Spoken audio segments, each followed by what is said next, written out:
This Soonerscoop.com video is streaming in crystal clear 4K resolution on YouTube thanks to Enjoy Vision in Oklahoma City. Don't miss a moment on or off the field. Make every day a highlight with LASIK at Enjoy Vision. Enjoy Vision. This is where Sooner Scoop LASIKs. Hello and welcome back. Eddie Radosevich, Bob Brzbillo here on a Monday as we get into SEC Tournament Week for softball. We'll get into that. Oklahoma baseball with 2 more weeks. Welcome back to the Stickball Report here on the Soonerscoop.com YouTube channel. And it is crazy. First week of May. I guess it feels normal that we're headed into postseason play for softball, but Oklahoma wraps up the regular season 43-7 on the year, 17-7. The good news is they do win the SEC regular season title. They're the number 1 seed going into the SEC softball tournament this weekend. The bad news, Oklahoma loses 2-3 to Florida over the weekend in Gainesville. Outlast them in a 6-5 win on Thursday night, in 9 innings. Abigail Dayton with the go-ahead single in that game. Then you come back and you lose on Friday, Saturday. A 9-4 loss on Friday night and then a 6-4 loss on Saturday night. So they will lose 2 in a row going into the SEC tournament this weekend. And I guess we should put out everything that goes into the SEC tournament. Single game elimination. If you were familiar with the setup for the basketball tournament, you got the double byes for the first 4. 5 through 8 get the single game bye. So Oklahoma will take on the winner of Mississippi State and LSU, who are the 8-9 seeds. They play, I had the scheduled 10 o'clock Wednesday. Yep. And then it's kind of weird because they did flip the schedule, right? Because of Georgia. Okay. Because Georgia's the host team. They got to choose when they wanted to play that initial day. That's why if you look at a blank bracket from last week, the number 1 seed was the last game Thursday because Georgia wanted to play the early session Tuesday. Then that meant everything got flipped to where now the 1 seed is the initial game instead of the final game. That makes sense. Everything starts in Athens on Tuesday, May 6th. Georgia, Kentucky, Ole Miss, Missouri, Alabama, Auburn, 12-13, 11-14, and 10-15 respectively. But let's talk about Oklahoma. They've won 7 of 9 to end the season. Yep. That includes 2 sweeps, one including Mississippi State, who could be a possible opponent come Thursday, as well as Texas. But you do walk out of the weekend losing 2 of 3. I guguess just in a nutshell, like what happened over the weekend? Right. You would take 4-2 versus Florida and Texas. Sure. But when you're 4-0, 4-2 doesn't feel nearly as good as what it could have been. And it's just, we want to see if Kirsten Deal could do it on the road. That didn't happen. And for those that are like, they didn't care, Patty coached to win. She put Sam Landry out there Saturday and said, be the ace. She even said it in the mid-game interviews. Like, she's been good, but she needs to be better. There's more in her. She's being gritty, but she's got to really, get us out of these jams and be dominant.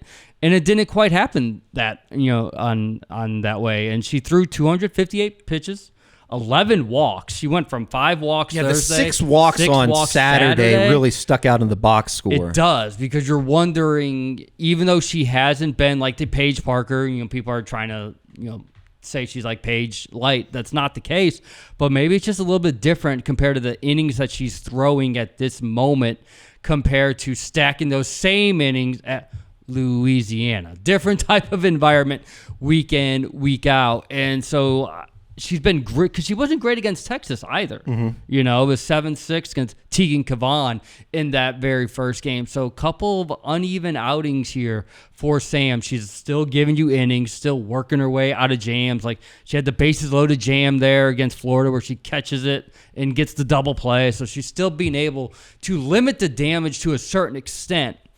But it's very interesting where the confidence of this pitching staff is at this moment.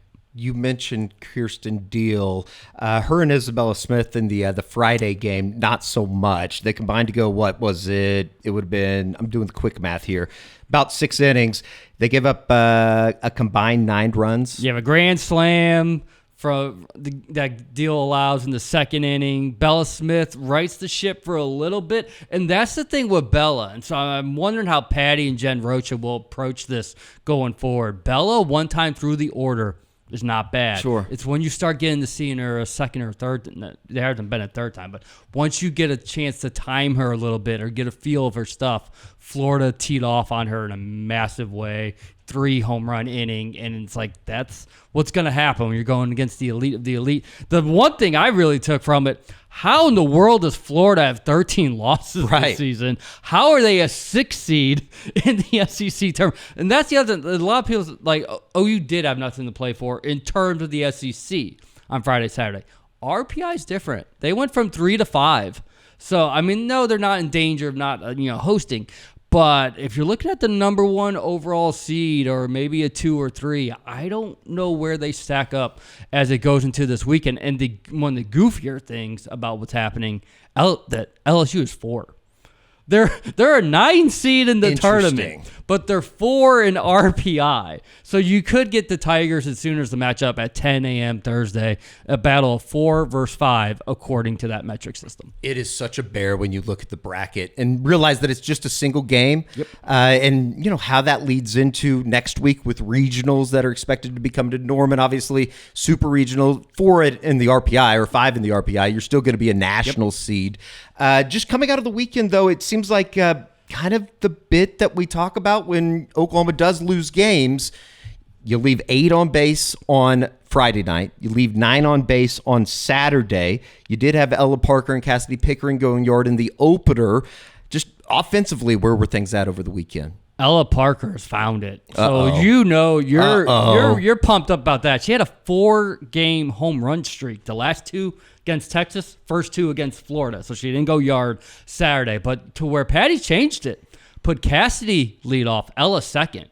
Almost like, let's see if we can get our first 2 on and set the table up for Gabby and Nelly and Abby, Lana, and rest of them.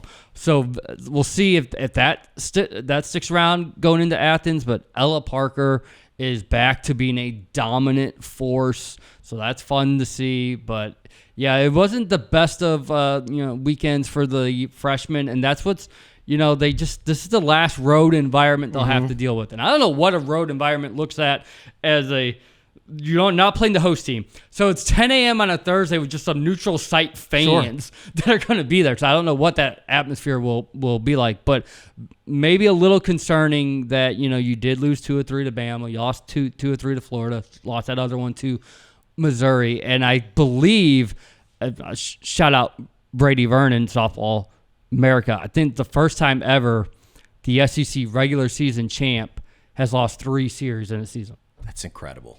They only have 7 losses, but it's 3 series. So often, times over the last couple of years we had talked about, and I'm sure it's going to be a national conversation with when you get through the SEC tournament, Oklahoma's not going to have to leave the state of Oklahoma. They're not going to have to leave a 30-mile perimeter, basically, to play the rest of the postseason. But maybe that is something that will be talked about with these freshmen. Maybe it is a more comfortable setting, having already played at Devon for 2 or 3, 4 games already this season, as well as playing at Love's Field, as opposed to the last couple years. And I don't think it mattered. They could have played on Mars. I think that senior class was going to take them through. Maybe that's something we'll talk about next week when we're going into the regional. If we're not talking about national people or fans of other schools that aren't close to this area, get ready. It's going to happen. Maybe, just maybe, for the first time in a long time, it would be like, well, that is a point, but that's what you get for building. You got to get there first. That's what you get for building Devon Park into what it is, a beautiful structure up there in northeast Oklahoma City. All right, let's head over to baseball. Coming out of the weekend with a series win against Ole Miss. But before we do, let's tell you about, you got the Roback on today, Mr. Prisbillo. There is only one way to describe Roback: best fit, best feel. And absolutely, especially this time during the season, I wore some Roback gear while I was down in Mexico over the weekend. All you got to do is go to rhoback.com, roback.com. Use the promo code Sooner20 for 20% off your order. Roback's everyday shorts or the Delta Performance pants, a perfect pairing for this time of the year. So get over to Roback and sign up. You got the nice little pullover there. I know George wears a bunch of Roback around the office as well. Just a good time to be wearing Roback, especially with the heat that is seemingly returning possibly to the state of Oklahoma. This week we're in the 60s, 70s. I think next week we're going to start hitting those 80s again. It's going to, that's postseason softball, matched with postseason baseball. It all goes hand in hand. Maybe a couple storms to deal with as well. Oklahoma baseball over the weekend. Overall, it's a really good weekend. I mean, you take 2 or 3 from Ole Miss. You win Friday night, 2-0. Kyson Witherspoon was just dominant. 7 innings, 1 hit, 8 strikeouts. Did hit 3 batters, walked 3, but he was able to work out of it each time.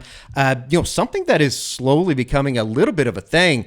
The Golden Spikes Award, I think Kyson might have a chance to be a top 5 guy. We'll see what Liam Doyle does with Tennessee. I think it's going to be him or, one of those 2 guys that's kind of fill in one of those last spots for the Golden Spikes Award, which is awarded, I believe, in Omaha during the College World Series. Maybe Oklahoma will be there. Then you won 5-3. Easton Carmichael was phenomenal on Saturday. Went 4 for 5, 3 RBIs, had a couple of home runs in the game. And then you get to Sunday. And you come back. And I come back, and believe me, I was getting blamed for a lot on Sunday in the press box. They lose 7-3. You just can't make errors. You can't make errors, and particularly make 2 errors in 1 inning that led to 2 runs. Another day where it just seemed like Malachi Witherspoon pitched well enough, but his defense kind of let him down. And that's kind of been the theme over the last couple of weeks on Sunday. Sunday's been a little bit of a bugaboo for Oklahoma. They can't get over the hump, and especially in positions to sweep. Yes, you can't. Vanderbilt. Now this one. Yeah. I mean, it's just one of those things. It's like, yeah, you're being greedy, but it is time to be greedy, especially when you're trying to host. So now you got 2 weeks left in the regular season. They go to Lexington this weekend to take on Kentucky, and then you come back for a final home series against Texas. And they just got swept by Arkansas. Unbelievable. So all those conference records they were talking about, yeah, you can push that to the side. But, and not just got swept, they kind of got their ass kicked in Fayetteville. And I know the overwhelming theme coming out of the weekend was Texas finally went on the road and finally played somebody of note, and they got beat. They got swept. So we'll see. And that was coming off the Texas A&M sweep 2 weeks ago. So there are so many teams, 1 through now 1. You can include Texas into the mix. Just 2 or 3 games ahead of Arkansas in the SEC standings. But Oklahoma 13-11. I think if you get to 17 wins, that's kind of the barometer of okay, this is a good resume. They can make waves in really kind of make a case for themselves in hosting. It's all out there for Oklahoma if they want to play a second regional in a row or the second consecutive season in hosting a regional in Norman.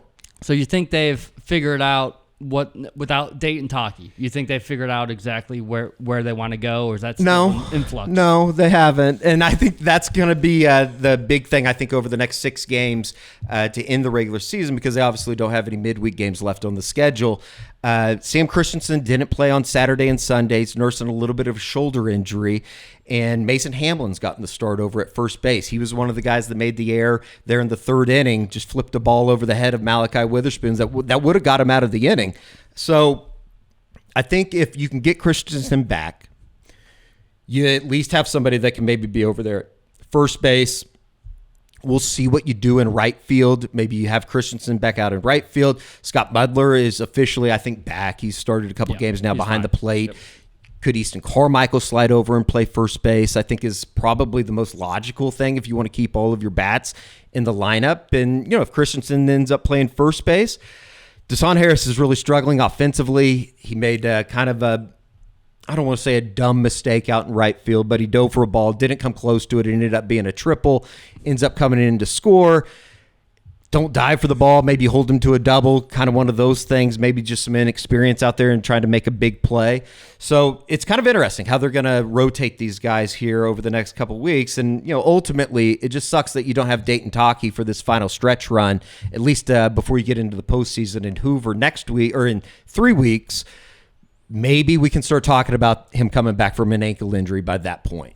Where's your confidence level with Bowden? It seems like that's starting to really become if you can go 7, 8, 9, Witherspoon, Bowden, Crooks, boom, boom, boom, boom. That would be a good situation to be in, and he has pitched extremely well over the last couple of weeks. You've kind of seen the dips and valleys. He's gone through some, I think some appearances over the last month that was like, I don't know if you want him to be that setup guy for Dylan Crooks, who's been obviously phenomenal. Was awesome on Saturday and locking that thing down after all of a sudden you looked up and it's like give up a single, no big deal, then a double, and then all of a sudden the tying runs are in scoring position. He was able to get out of it with a strikeout. But Jason Bowden was incredible. He went 1 2/3 on Saturday. He went, what was it? Got out of that jam in the seventh inning. Got out of the jam in the 7th inning on Saturday. Went The one rare inning. hit appearance that didn't work out. Yeah, he started to kind of show some, not weaknesses here over the last couple of weeks, but you don't have maybe the confidence. I think it's a little bit of PTSD from last year of like, oh God, here he is again.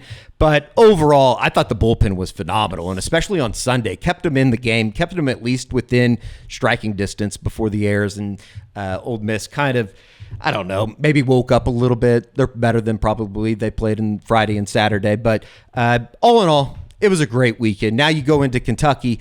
I think it's expected that you win 2 or 3. Maybe you can get greedy and find a way to sweep. I certainly want to win the series, and then you set up a massive showdown with Texas. And Texas certainly, depending on what they do this weekend, maybe that is going to be a big series for SEC championship regular season hopes or aspects. So definitely for OU with seeding. Yeah, absolutely. There's going to be a log jam. So absolutely, you're going to get into multi-team tiebreakers and all that fun stuff. And I'm going to be honest, I'm not somebody that just digs into all of the SEC tiebreakers, but I'm going to have to over the next couple days, because as it stands now, Texas is 19-5 overall in the conference. Arkansas 17-7. Then you get into a tie in third at 15-9 with LSU and Georgia. Tennessee, Vanderbilt at 14-10, and then a 4-way tie at 13-11 with Auburn, Oklahoma, Alabama, Ole Miss, and then Florida, who's surging right now, kind of doing what Tim Walton's club's doing on the softball side. Kevin O'Sullivan's club has woken up. They are 11-13, 33-16 overall, kind of like that LSU feel of you look at the record and then you think, oh God, but they still are in really good position for the NCAA tournament. Florida, though, they have won 4 in a row in conference play, and they're kind of positioning themselves to finish with a good close, and that's who Texas has. I believe it's It's Florida and then Oklahoma. So I don't know. It's going to be kind of interesting over the next couple of weeks for SEC baseball, and then you look at the RPI and you look at the top 25 that's out today. We can use D1 baseball just as an example. I think it's 14 of the top 20 teams, something along those lines. 12 of the top 20 teams are all SEC teams. So Hoover's going to be a madhouse with single elimination in 3 weeks, but a lot to play for over the next 2 weeks, obviously, for Oklahoma baseball. You mentioned Kentucky. I know Kentucky somehow beat Texas earlier this season, but Wildcats bring anything that's scary. They're a lot like Oklahoma, I feel like, just in terms of good pitching. I don't think that they have the headliner like a Kyson Witherspoon, but they do like to put hits together and then run. And I think that that's where it's going to be kind of interesting to see who they put behind the plate to manage that. I thought Scott Mudler was excellent on Sunday, making his return. And Easton Carmichael's been a good defensive catcher as well. So need to dig a little bit more into Nick Mangione's club. But certainly, I think on the surface, you look at the records and you look at kind of the RPI and where Oklahoma and Kentucky, kind of how they favor each other. I think Oklahoma's around top 20-ish in RPI as of today. 41, 44, something like that for Kentucky going into the week. And, it's going to be a really kind of key series to end this thing in a right manner. Exactly. Yeah, you can't look ahead to Texas. And then obviously with everything that comes with OU Texas. So excited for the close of softball, or the close of baseball rather, and then the start of postseason play for softball. Real quick before we get out of here, is it important for Oklahoma to make a good run in Athens this weekend? I think it is a little bit, just so you can get the confidence within that pitching staff. And again, I don't know what metric will be used the most to determine the overall seeds. Right now, RPI goes Texas A&M, and then Florida, and then I think Florida State, then LSU, then OU. So you've got a chance. You could end up playing a couple of those teams that are above you in terms of that metric and trying to state your case for why you should be the top overall seed. And again, it's not like we're worried about them being top 8, but just you're your super regional might get if you're a 4 versus a 13, or instead of a 1 versus 6, you just never know how it's really gonna shake out there. But yeah, you'd like, because you're gonna have Sam obviously go Thursday, and you just want to see her be that ace again instead of having to fight through. But then you look again. I don't know how Florida with that offense has 13 losses. But, there's going to be some tight teams, some elite hitting teams you're going to have to try to get out. But if you can avoid one and done, obviously, that would do wonders. Then you wouldn't be coming in losers of 3 in a row in competitive environments and then going back home to try to get yourself right. But I would love for them to play LSU. That's the competitive side of me. The road, I think if they play Mississippi State, I think you feel pretty confident. Sure. You know what to expect from them. But I love because the two big teams they didn't play, right, were the Aggies and the Tigers. Mm-hmm. So if you could maybe get the Tigers for a one-game stint here and kind of state your case and be able to take them down, I think that might help them. But, yeah, it'll be interesting to see what their mindset is, how they try to attack. I know Patty's been very aggressive in trying to get Corey Hicks sometime, Sydney Barker sometime. Does that continue into this stretch, or do you have to just start to lock it down and say, Emmerling's behind the plate, Sid Sanders is our first baseman. These are the ones that got us here. They're the ones that are going to try to bring us home. One more thing from the baseball side of things as well. We came out of Athens when Oklahoma lost 2 of 3, talking about the top of the lineup, and they needed to wake up a little bit, get the bats going. Easton Carmichael certainly had a fantastic weekend at the plate. Jackson Willits over the last 7 games, 2 for 25 with 9 strikeouts. He is in a slump like we haven't seen, even going all the way back into last year when he was a freshman. Need to get that back going here at the end of the regular season into the postseason for Oklahoma. So that's going to do it. That is your Stickball report. OU softball back in action on Thursday, taking on the winner of Mississippi State and LSU at 10 a.m. SEC Network. I know is everything on SEC Network this weekend? Until the semis. Okay. Semis and championship will be on the Deuce or ESPN. Sure. All right. And then OU baseball headed out to Lexington for a Friday through Sunday for their final road series of the weekend, or the season in the regular season. So, for Bob Przybylo, I'm Eddie Radosevich. We'll see you back here on the SoonerScoop.com YouTube channel.